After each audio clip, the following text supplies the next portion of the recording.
Good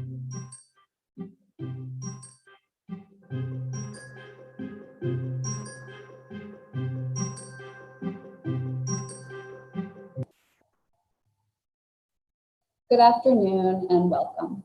I'm Emily Molden, Executive Director of the Nantucket Land Council, and I want to thank you for joining us for part 2 of the winter edition of our Clean Water series, Clean Water for All.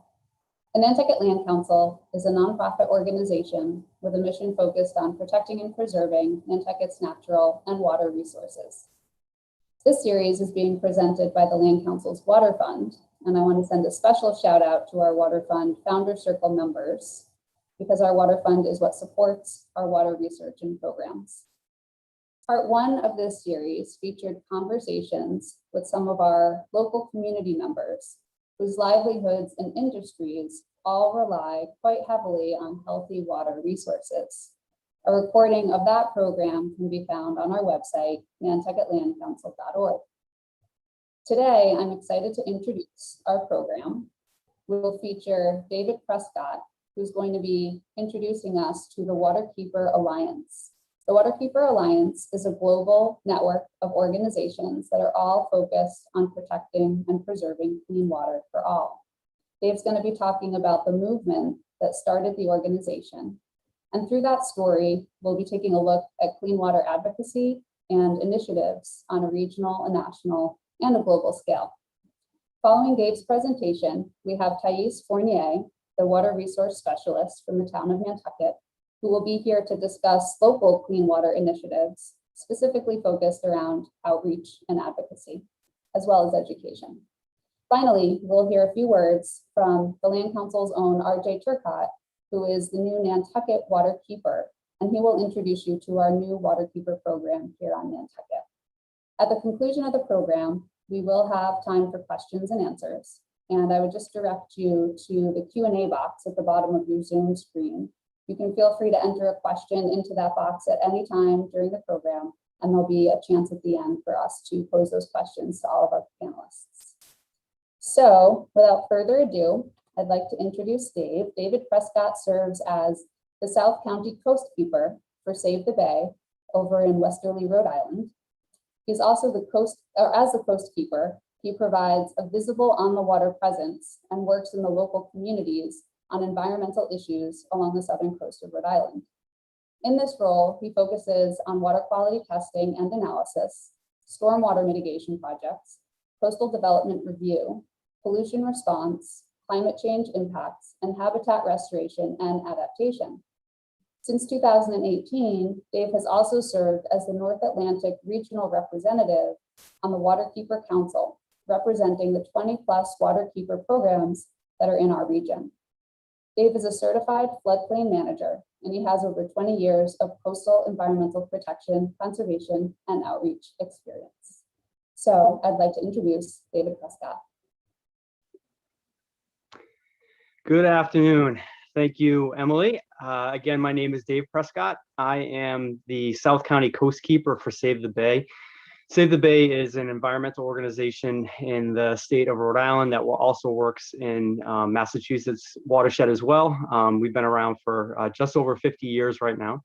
And in my role as South County Coastkeeper, I deal with environmental issues along the southern coast of Rhode Island.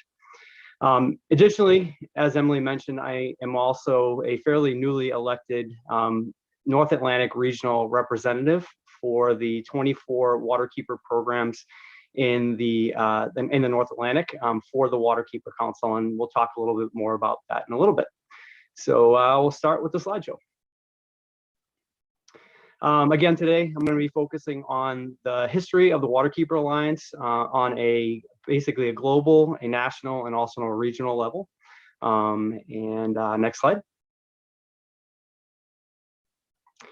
So the Waterkeeper Alliance is a global environmental grassroots organization with leaders from around the world fighting for clean water for all, working to ensure that every community worldwide has access to drinkable, fishable, and swimmable waters. Every day around the world, polluters are poisoning our waterways, and people everywhere are suffering their consequences. When a coal company discharges millions of gallons of toxic ash into a river, the families who depend on that waterway for their drinking water source are the innocent victims. When a developer demolishes a swath of mangroves or cuts down an old growth forest, it destroys fisheries, the landscape, and can have devastating impacts to the local economy and the environment and environmental health. When hog farms dump untreated hog waste into a waterway, people and aquatic life get sick.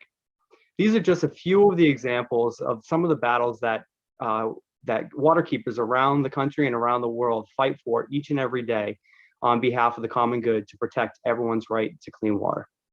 Next slide, please. So the Waterkeeper movement was actually started in the mid-60s by a group of blue-collar fishermen. In this picture right here is Bob Boyle. He is one of the founding members of the Hudson River Fishermen's Association. The issue that was happening in the Hudson River had so much to do with industrial polluters destroying their way of life. And through the association, which later became the Hudson Riverkeeper, their tough brand, tenacious brand of activism helped to spark the recovery of the Hudson River and inspired a movement worldwide for groups to basically join this movement to fight for clean water. They took on many of the nation's biggest industrial polluters and they won.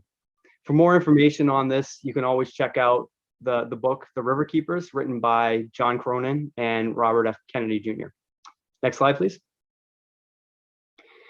Speaking of John Cronin, here is a picture of John Cronin. He was actually the first full-time riverkeeper to patrol the Hudson River, serving as the eyes and ears in the water.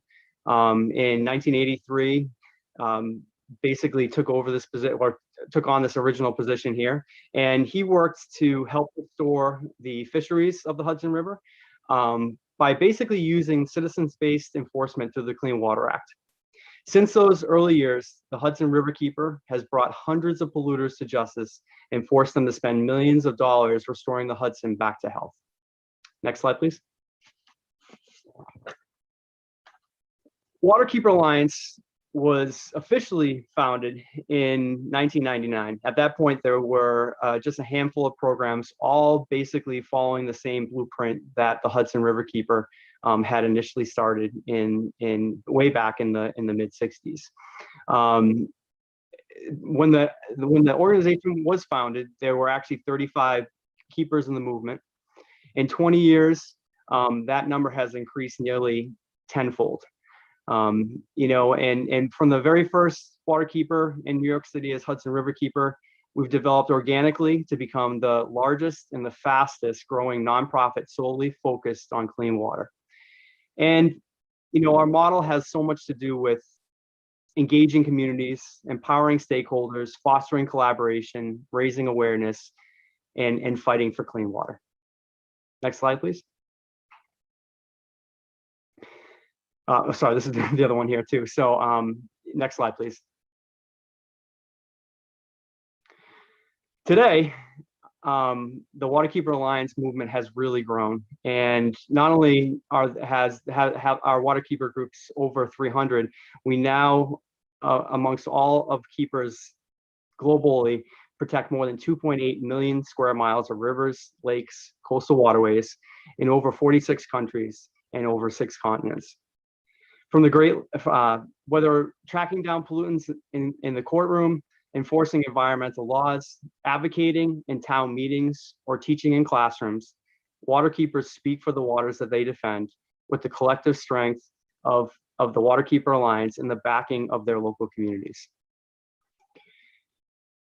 Waterkeepers ensure that the world's waterkeeper groups are connected to each other, are as connected to each other as they are their own local waters, organized to fight for clean water in a coordinated global movement. Next slide, please.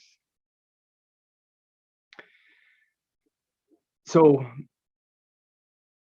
from all over the world, as you can see, from Alaska to the Himalayas, the Great Lakes to Australia, from London to Iraq, to India, to China, waterkeepers, again, follow the fundamental human right for drinkable, fishable, and swimmable waters. those waters that basically are so important to 700 million people. Water keepers serve as the eyes and ears of their local water bodies, knowing that water body basically better, almost as good or better than anyone else there, and basically combine that knowledge of being out in their waters in an unwavering commitment to protect those rights of the local community. Water keepers ensure that they basically are moving forward on a global movement to protect local waters, protect communities, and for all. Next slide, please. So Waterkeeper organizations. As I mentioned about my program, the South County Coastkeeper, and Emily mentioned about the Nantucket Waterkeeper program. Those programs are basically licensed programs as part of the Waterkeeper Alliance. They have to follow basically 13, but soon to move to 14 different quality standards to uphold the standards of each of those water keepers to serve as the voice. Water keepers are ordinary citizens from all walks of life. They're on the front lines of the global water crisis, and they're advocating for the rights to clean water. They utilize the benefits of being part of something much larger than themselves. That helps to strengthen the program, not just locally, but regionally, nationally, and internationally, and into the most powerful coordinated global movement. Next slide, please. So we'll start kind of talking about some of the issues on an international level and then move our way down until we get more into the local level. Internationally, some of the issues that water keepers are dealing with at that level are beyond what many of us can imagine coming from the United States. Some places are so polluted that water keepers have to have special equipment to touch the water. Some places are so protected that they're not allowed to go down the river without a gun facing them to tell them to get off the river. And this is all to protect the polluters and the pollution that they contribute to each and every day. In this first picture in the upper left-hand side there, that's actually a picture from Peru. The Waterkeeper from Peru has been fighting a huge mega dam in that area there, basically cutting off water from the downtown communities in order to, and basically that keeper is working to eliminate that dam in that region. The middle picture there is actually from the Bahamas. That is actually one of the Waterkeeper Alliance staff working with the Bahamian Waterkeeper. Following Hurricane Dorian, and the damage that happened during Dorian, the water was so polluted locally that they didn't have the local resources to be able to tell the community how polluted things were and how dangerous it was to not only drink the water, but to go in the water whatsoever. And especially from a community that focuses so much on tourism. So the Waterkeeper Alliance was able to actually provide water quality equipment so they could actually go out and test, and the training that went along with that. In the final photo down in the lower left-hand corner, that's a picture from Nairobi, Kenya, of water keepers basically dealing with water security and also water scarcity issues. Internationally, these issues are huge, and basically they rely on the work that happens not only in this country but regionally in their countries as well to help fight this cause. Next slide, please.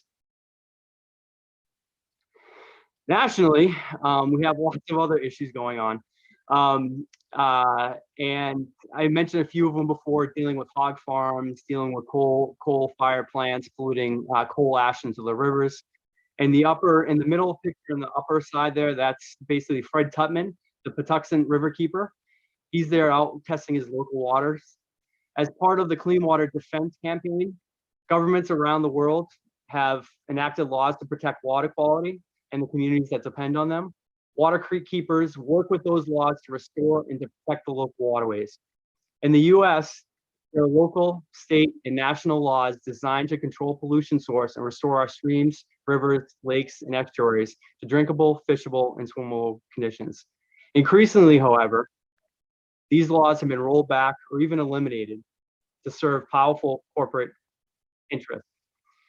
By working with communities to protect and restore these waterways around the world, waterkeepers are able to aggressively oppose the weakening or elimination of federal environmental statutes, regulations, enforcement, and funding in the US and globally. They work together to support clean and free-flowing rivers and waterways. Waterkeeper Alliance believes that strategic partnerships and strong issue-based coalitions are essential to protecting and restoring waterways around the world. The groups again combine a unique set of strengths that make them highly valued assets in their coalition fighting for clean water. They have a strong reputation for professionalism and courage, unrivaled expertise in the scientific, policy, and legal issues in their watersheds, deep roots in and support for communities, knowledgeable and sometimes skilled attorneys, and diverse partnerships with key organizations and experts in law, engineering, biology, hydrology, policy, and economics. The second photo to the right there of that young woman there drinking some water is another issue that's happening on the region on both the regional and the national level, dealing with PFAS in drinking water, and that's something that Waterkeeper Alliance is helping to basically bring keeper groups together, especially those that are specifically fighting these issues. And then finally, in the lower middle picture there, plastics.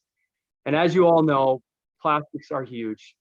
Our worlds revolve around plastics, from our shoreline cleanups to beach cleanups, getting this stuff off of those shorelines there, to also them breaking up in the water into tiny microplastics that have really devastating effects on birds, fish, and humans.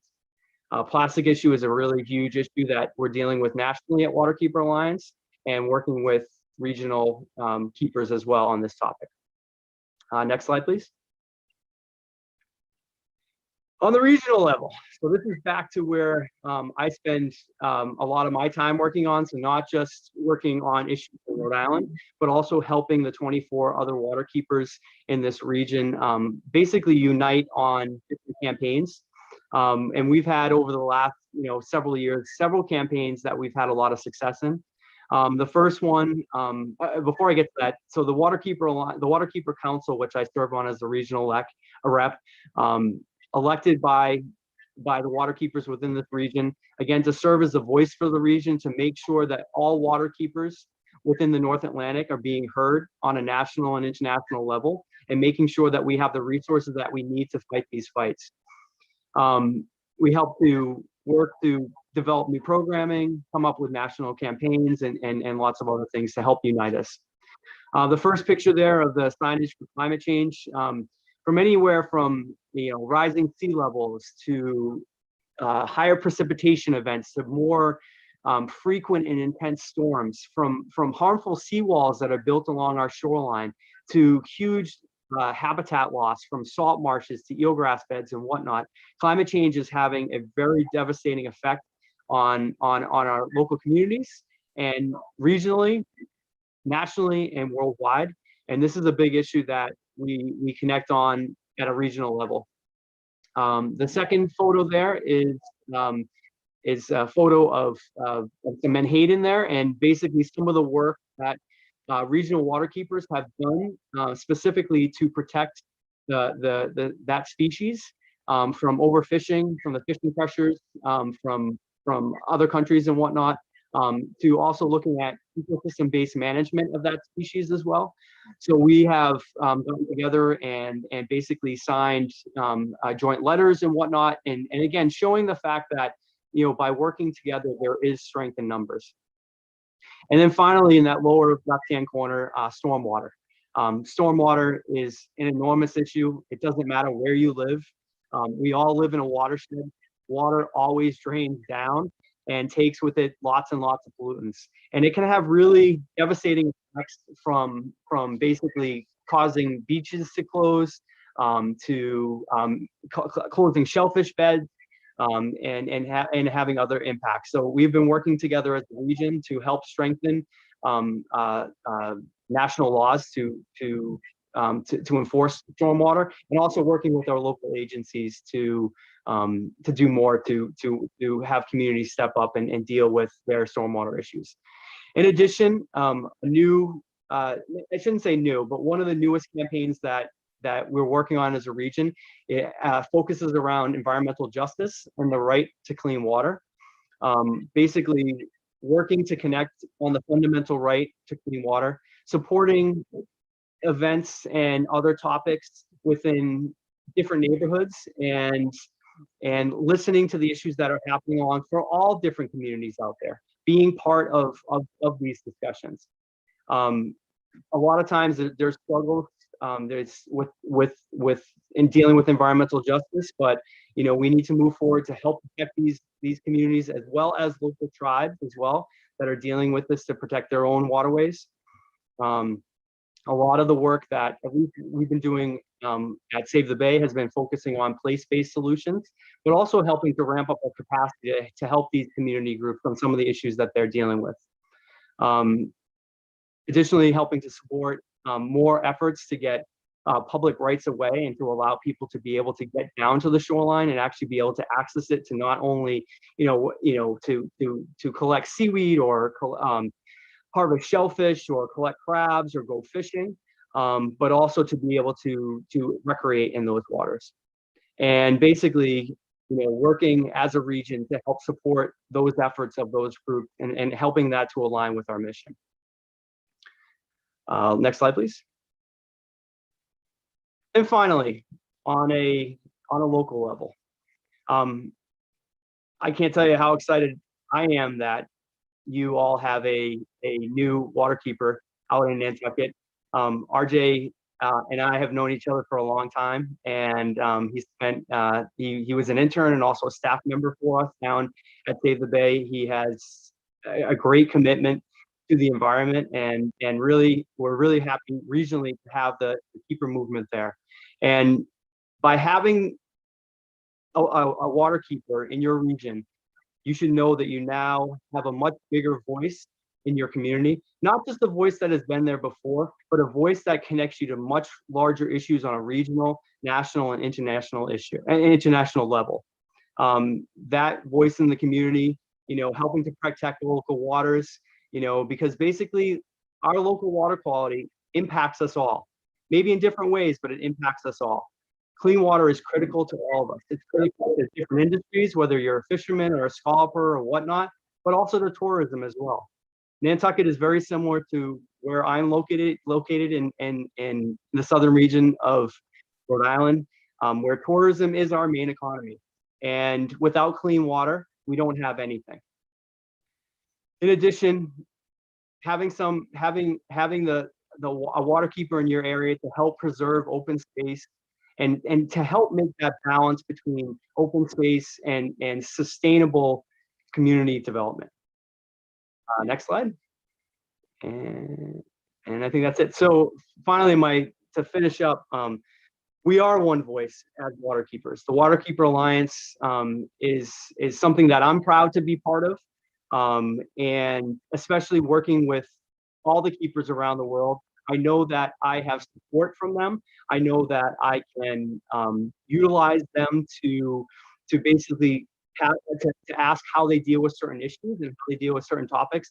And again, for all of us to connect on the global and worldwide issue of clean water for all.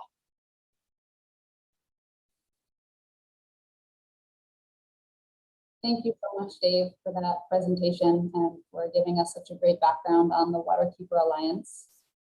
As you've heard, we'll hear from RJ Turcotte in a moment, a little bit more about the Nantucket Waterkeeper program. But first, I just wanted to kind of reiterate what Dave was focusing on as far as having a united voice and power in numbers, collaborations, and being able to work together on these water issues. And I would certainly be remiss if I didn't highlight the fact that we are incredibly lucky on Nantucket to have a town, a local community and a town who is very concerned about and recognizes the importance and value of clean and healthy water resources. The Land Council has always considered the town a crucial partner in the protection of our water resources. So I'm really pleased to have with us here today Pfas Fournier, who is the Water Resource Specialist for the town of Nantucket. Pfas is a coastal ecologist whose international research has taken her from New Zealand to Mexico. She has a Bachelor of Science degree in biology from the University of New Hampshire, and she also has a Master's of Science degree from University of San Diego in marine science. And she has a really strong commitment to integrating outreach and education, and she has done so throughout her scientific career, which is a huge part of what we're talking about today as far as being able to reach our whole community. Before joining the Nantucket Natural Resources Department in March of 2019, Pfas worked at the Environmental Protection Agency headquarters in Washington, D.C., where she spent her time characterizing the potential impacts of biosolids on human and environmental health. She's worked in a number of coastal marine environments, and she's going to talk to us a little bit today about some of the water protection initiatives on Nantucket, and specifically give us all some take-home messages about how we can actively continue to participate in keeping the waters on Nantucket clean and healthy for all. So please go ahead, Pfas. Hello, everyone. Good afternoon. Thank you for having me, and thank you, Emily, for that wonderful introduction.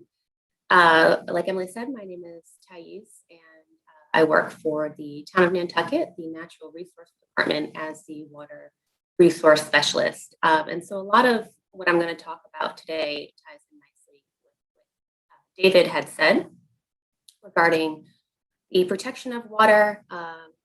And we'll drive home some messages. Hopefully this will tie in nicely. We can begin our presentation.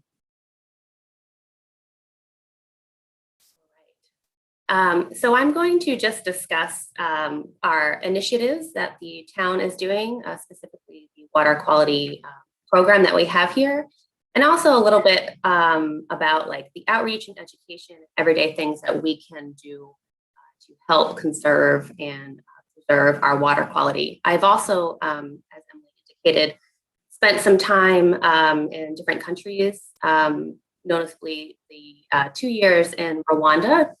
So I can speak firsthand on water quality and the importance of water quality, especially internationally. Next slide. So basically what I do in my role here, I am responsible for monitoring and assessing the quality of our island's water resources. So I will collect samples of and test water from various areas, including our harbors and some of our great ponds. Broadly, the goals of the town's program is to determine the ecological health of our harbor and great ponds, as well as gauge the decline or the recovery of our water bodies over the long term. So we have been monitoring the water since the late 80s. And so we actually are really blessed to have long-term data to analyze these trends.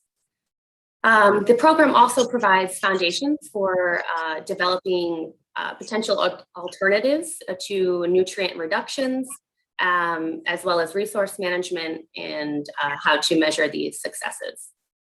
So I do focus the testing for our water quality on the summertime conditions. I sample the water bodies once a month, as these warmer months in the summer typically have the lowest water quality. Hence, it's a critical period for resource management and testing these waters. And just an overall, for people who don't know, I do test for basic water parameters such as pH, dissolved oxygen, salinity. We do test for nutrients, so nitrogen, phosphorus, ammonium, and as well as chlorophyll to see our phytoplankton levels, which I'll talk about later and how that ties into water quality. Next slide, please. So David discussed the importance of clean water, and I don't really need to spend too much time on the value of this, as I know all of us understand the meaning of it. But just to reiterate some points, 90% of the Earth's water is found in our oceans as salt water, and 2% of that of the Earth's water is stored in fresh water, like our glaciers, our ice caps, and that only leaves 1% for us to use for our daily water supply needs.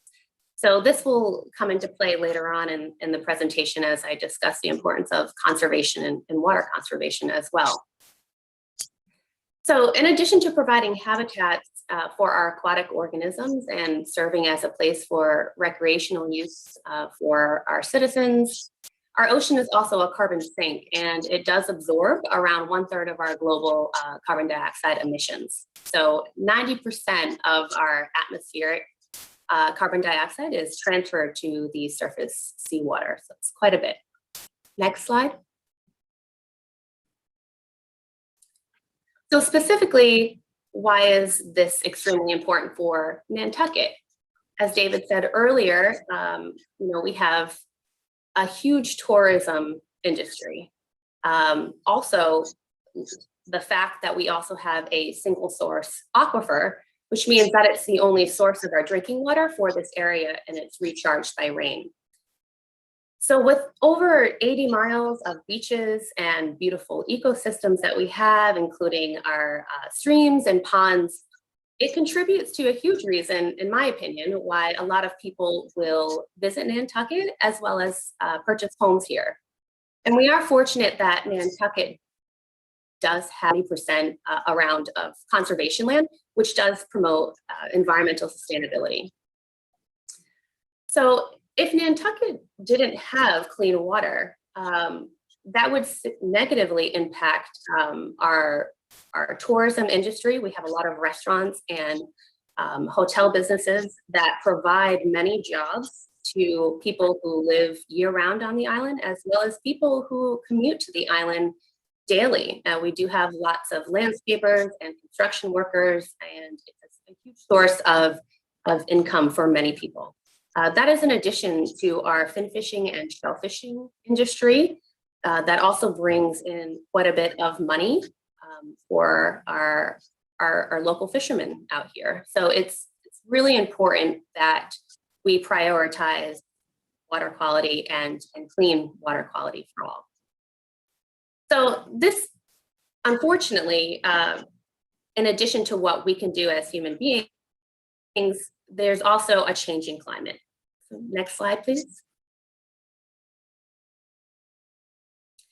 It isn't a new topic, and climate change has been happening for some time. And unfortunately, we can't stop it. But what we can do is mitigate a lot of the things that we're doing to speed up the process. And I will discuss that as we go on. But with our changing climate, we do have more storms that are happening that's bringing in a lot of rain. And we're actually getting enhanced nutrient concentrations in rain due to the burning of our fossil fuels. As this picture indicates, this is actually taken at the end of the summer season. And this gentleman is walking to his home that is in quite a bit of water. The road was flooded as well. It's over by Brant Point.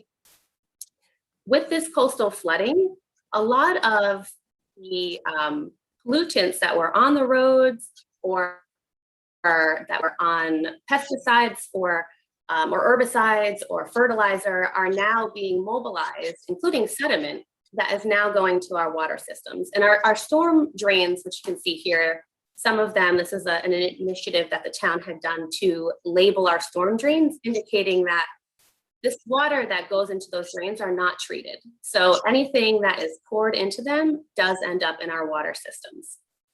And I'm sure everyone has tired of this term by now, but eutrophication is a huge problem, especially in the New England area, where it's an excessive of nutrients that are going into our water systems, and it will cause a lot of water quality problems, including dense algal growth, and death of aquatic animal life due to lack of oxygen. So it is a huge problem, and we are addressing it through our water quality program, especially the Land Council and other nonprofit organizations on island. Next slide, please.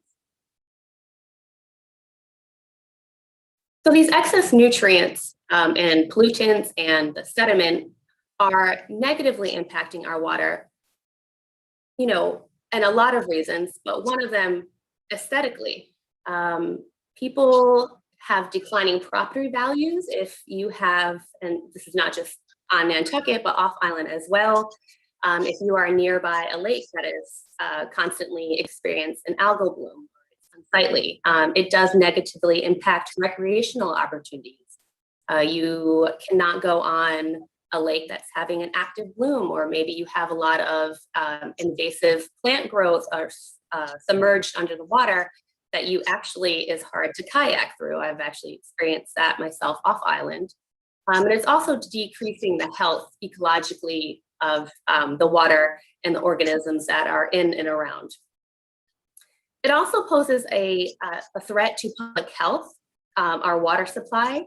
And as we said earlier, and with David's talk, an economic impact with tourism, as well as our fishing industry and property values. And not to mention, it is also extremely difficult and quite expensive to reverse our problem once we've had it. Next slide, please. With more coastal storms and rainfall, we're mobilizing these pollutants that are becoming available in our water systems off of our roads. And this is increasing what I talked about, our algal growth, which has become an issue for some of our ponds on Nantucket specifically, as well as in the harbor. And that does have implications recreationally, but also for our shellfish industry. We have, the bay scallops, which is an important commercial fishery here, as well as oysters. And if we get blooms that can produce toxins, it's going to cause closures, and that is negatively going to impact the people who work for that field, as well as the money that it's bringing into Nantucket, and let alone human health as well. So when you have these excess nutrients, they're tiny plants. So when you're putting fertilizer on a plant, you're giving it nutrients, you're going to expect growth. So this is the same thing when excess nutrients travel into our water systems, either through impervious surfaces, so that's surfaces that are not penetratable, either that be roads or parking lots or even your roof. It is going to add an increase to growth of these plants. And that has a lot of implications. I know we talk a lot about eelgrass because eelgrass needs light to grow. And so if you're getting these algal blooms that are covering the top, as well as some of the algae are growing on the blades of eelgrass, it's going to block out the light. And that has implications for bay scallops as they use eelgrass to attach to at their initial stages of life to hide from predators. So that's also going to impact them negatively. And eventually when this algae dies, it takes up a lot of oxygen to break down. And so then you get these low oxygen areas that can cause fish kills. So this is a photograph of a fish that has died. And so speaking of climate change, we are getting more of these blooms frequently because our water is warming. So that is causing an impact. They do tend to grow better in warmer water. So even though we can't stop warming water, we can slow down the rate of our changing climate by minimizing our impacts. Next slide, please. So both David and I could talk on and on about the importance of water quality and the negative impacts that has been a product of urbanization, but that isn't going to solve our problem. And so how we go about discussing it is what's going to help. So how can we, the town or the Nantucket environmental organizations, help improve our communication, our education, and engagement of our entire community? Well, first we can start by promoting the programs that we already have. So for example, the town does have a harmful algal bloom monitoring program in collaboration with the Land Council as well as several other organizations on island. And it also has a reporting tool that empowers community members to take charge and report a bloom using the tool that is located on our signs, which are in both English and Spanish. So that's just an example. I also think it starts with these programs such as clean water topics on tap that do reach a wide variety of people virtually, for especially if people cannot leave the house or come out of the house.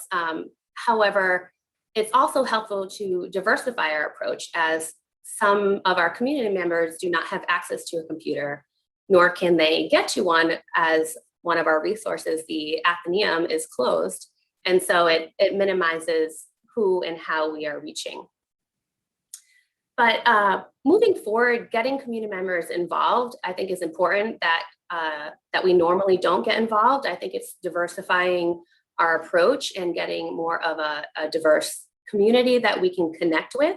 And it's connecting to that audience, whether that be what hits home for the audience that we're trying to connect with, whether it be fishing. Maybe a family actually is utilizing fishing out of one of our great ponds to support their family by providing fish for a food resource. Or maybe it's just recreationally or culturally important to them.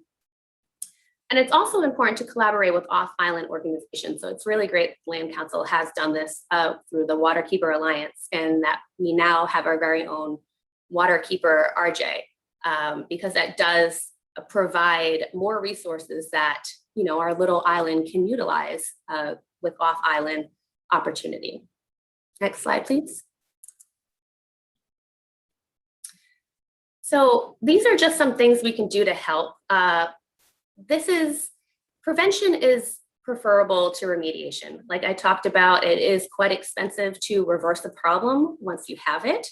So we want to focus on what we can do to mitigate or stop it before it happens. So these are just a couple of take-home messages to keep in mind. Maintaining your septic systems is really important. We have sandy soils on Nantucket, and that leaches wastewater into our water bodies. So it allows the water to percolate down to the water table, and it moves through more quickly than if we weren't on an island. So it's important to make sure that that is managed and maintained and that it's not leaking. Also, using a licensed landscaper.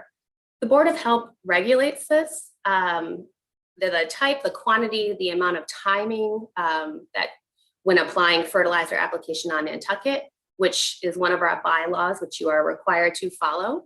So you want to make sure that the people that you're using are licensed. Another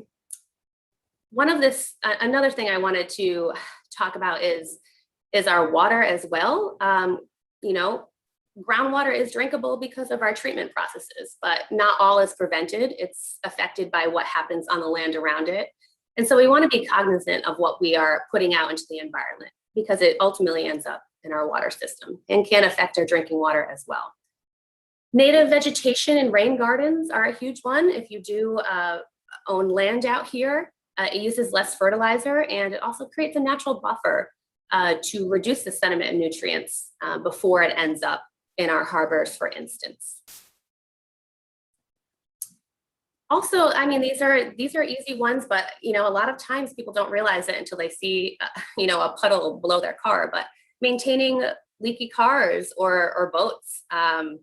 We also have a free pump out service in the harbor, so you can utilize that service and discharge your boat waste, as well as heating our no wake zones in the harbor to protect our eelgrass, because that in turn does affect our water quality without eelgrass. So And basically, it's just being a conscious consumer.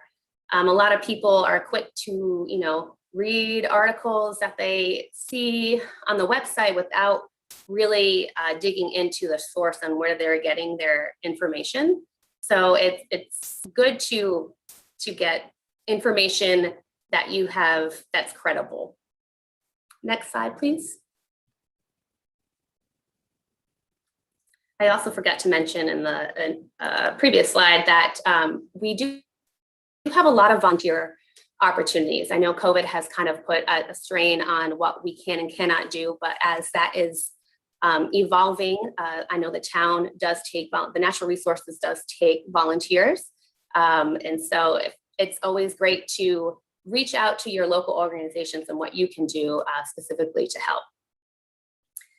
And I'll leave on this slide, but this is more of the everyday things that you can do to safeguard our water, which I'm sure some of you may know, but with conversations that I've had with other people on island, it's actually surprising the amount of information that they do not know. So I think it's important to put this up and discuss that, what you're putting down your drains, whether it be the toilet, the sinks, the laundry, it eventually, our wastewater treatment facility does process to an extent. However, it's not the end all be all. And so you want to make sure that you're not dumping your pharmaceuticals or any kind of hazardous waste. The DPW does have hazardous waste days where you can drop off your toxics, as well as on Fairground Road, the public safety facility does offer a little drop box that's anonymous that you can dispose of expired medication. So that's important to take on. Another one is picking up your pet waste. That's a huge one. We can't do anything about dog urine, which is high in nitrogen. That is also a nutrient that's polluting our waterways, but we can be responsible pet owners by picking up pet waste. And also not feeding wildlife. I know a lot of people like to do that over at Constant Springs, as well as Long Pond, feeding chicken wings to turtles, but that's not in their natural habitat. Actually does more harm than good and puts excess nutrients into the water that aren't being degraded. So yeah, and the last one too I'd like to mention is if you see something, say something. Like, that's why we have a Waterkeeper. If you see an illegal dumping, it's good to notify our Waterkeeper, who can then put us in touch with other organizations on island to make sure that we're being responsible citizens. Next slide, please. And I just wanted to end on this quote. This is actually a quote from Mother Teresa, but this is, I alone cannot change the world, but I can cast a stone across the waters to create many ripples. And I just want to reiterate the point that a lot of people tell me that, oh, I'm not going to do this because it's just one person, but it's all it takes is just one person. And then collectively, we are helping conserve and protect our water. So what you do does make a difference. Even just your one action that you choose out of those lists to do really does help. Thank you.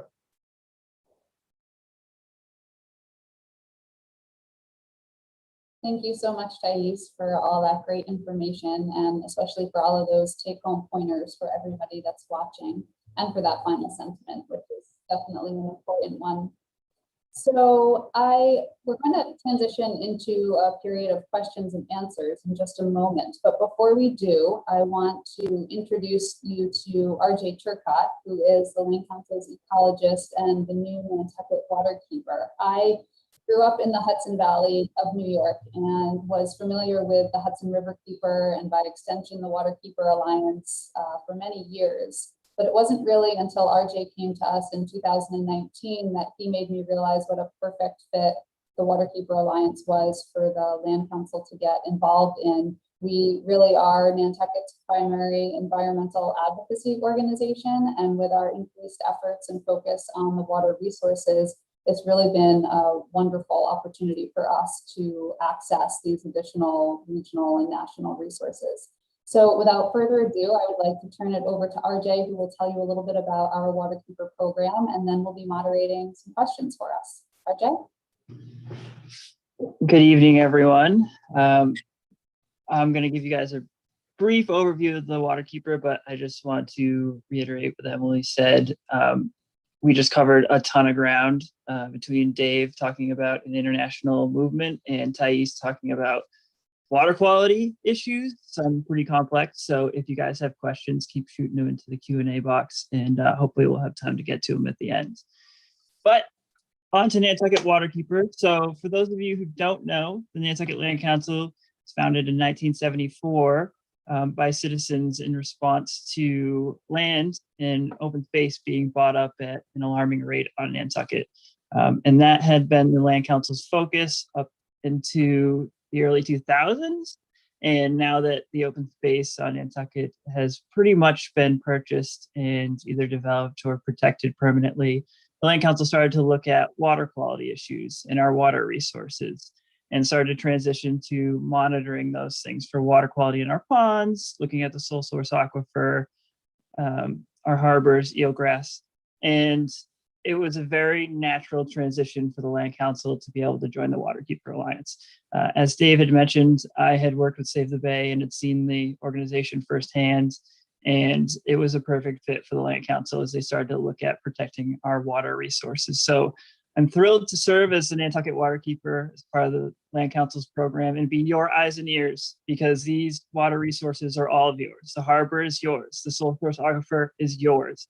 And although you may not have time to attend these meetings and fight these projects and these fights and help improve our environment, rest assured that the Land Council, myself, Emily, will be there. And are so excited to be able to serve in this role. So with that, I will move into the question and answers. And like I said, this is live. So if you guys have any, feel free to keep sending them. So first one is, let's see here. We have a question, and this one's probably best for Thais. What about the diatabs that are potentially able to use in the bilges for boats coming into our harbors? Yeah. So this is a topic that was discussed. This is more for our harbor master, Sheila. I know that, black water can be an issue. So when we have our visiting boats, it's, an easy thing that we can do. I think the issue or the difficult thing would be, staff and resources in trying to enforce that or kind of implement that. But I know that was discussed with the harbor master, and I'm not sure how frequently that is happening currently, but that's something that I can reach out to her as well and find out more information regarding that. Awesome. So the next one. So the title of our series, Water Series, and the main tenet of the Waterkeeper Alliance is Clean Water for All. So we have a question about how the Waterkeeper Alliance helps all these small nonprofits link together and sort of galvanize a message and link all these communities. And I think that would be good for Dave. Yeah, that's a great question. So especially with new Waterkeeper programs, because for instance, my organization at Save the Bay, we've been around for 50 years. We have a staff of over 30, and we have 3 waterkeepers on staff. So we have a lot of resources, but a lot of smaller organizations are only a handful of staff members or just the waterkeeper themselves. So how Waterkeeper functions at the Alliance level is that we provide lots of trainings.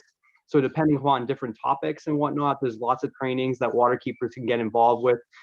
Each waterkeeper is in a certain region, and they have a regional, not only a regional representative like myself, but they also have normally a regional staff member who helps out as well. So if there are topics that come up that, and for instance, I know to relate back to Nantucket, RJ was looking at a topic and he was able to reach out to several other waterkeepers around the country and get responses back. So again, being part of a much larger movement and group, we're able to tap into different resources and whatnot, whether it's, a policy side, legal, scientific and whatnot to help us solve some of these issues. All right, awesome. The next question is anyone doing seaweed studies on variety and any of the invasive species that might be brought in by boats or decline of local species, macroalgae, things like that? Thais, do you know of any? Actually, a lot of there's a lot of programs on the island that are addressing these problems, and the Land Council is one of them. Actually, the town and the Land Council are partnering this summer to do a few different pilot projects for restoring our seagrass, our eelgrass, and so we are happy to streamline our efforts and our resources by utilizing the shellfish hatchery tanks, as well as the knowledge and resources brought in by the Land Council as they had initial restoration work with eelgrass. So that's just for on the eelgrass side. A lot of nonprofit organizations and some of the town as well in the past has done a lot of programs involving our invasive species. So our Phragmites is a huge one, that reed that is around a lot of our ponds and blocks a lot of our views going into the town by Constant Springs. And there are plans and projects that have been going in the past and are ongoing now to kind of mitigate this issue and correct it moving forward. So yes, we are. Awesome. Okay, next. Can the waterkeepers do anything regulations wise about where and when pools can be drained? I've heard stories of pools being drained in marshes and important habitat areas. So real quick, the Land Council and myself as a waterkeeper have been working on this. The Conservation Commission on Nantucket has been working to update their regulations.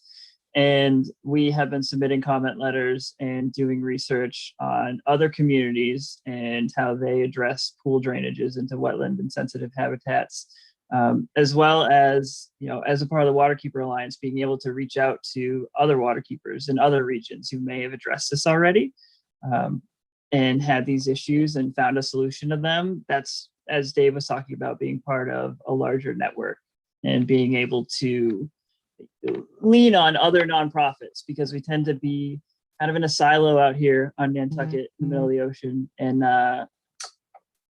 it's really good to be able to link up with things, other groups on issues like this. So we are working on the pool drainage. I know it's a hot button topic here.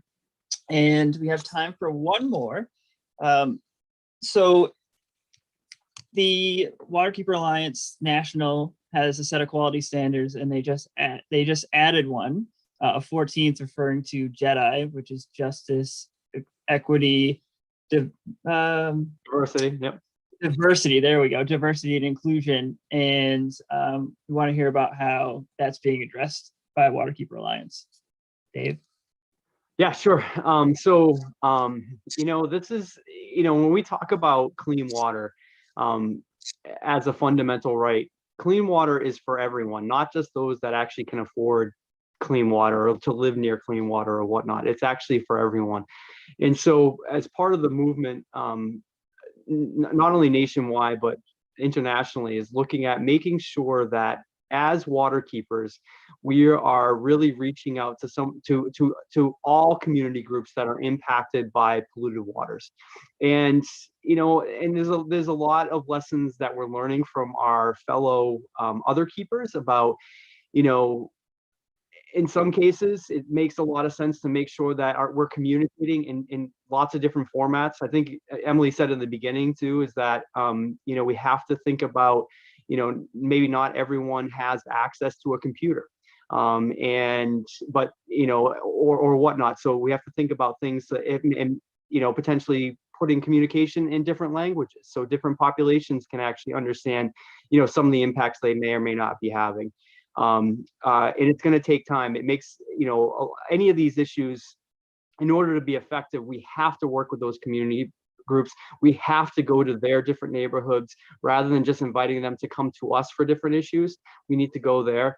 I'll give you a case in point. I have a quick little example of one of the issues that we actually had down in Rhode Island.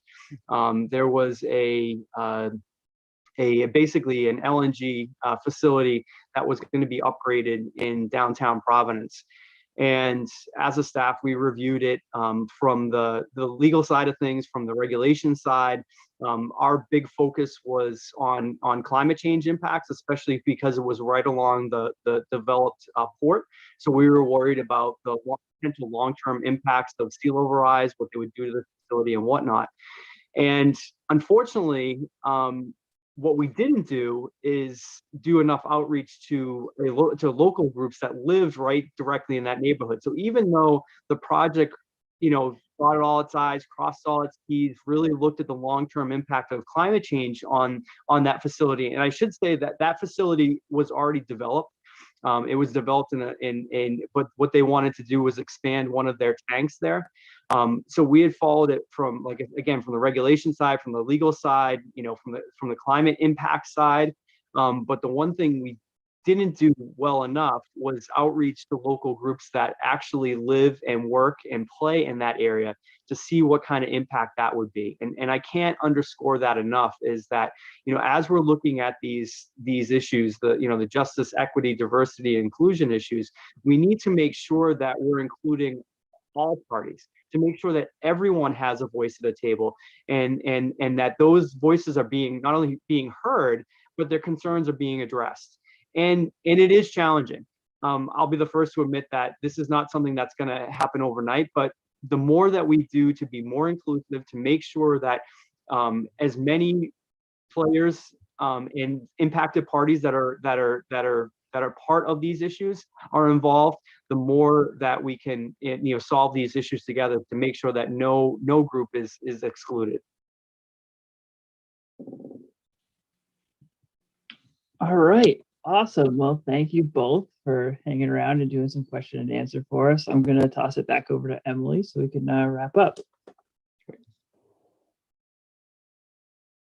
Great. Thanks, RJ, for moderating that session for us. And a huge thank you to Dave and Thais, and to you as well, RJ, for the presentations this evening.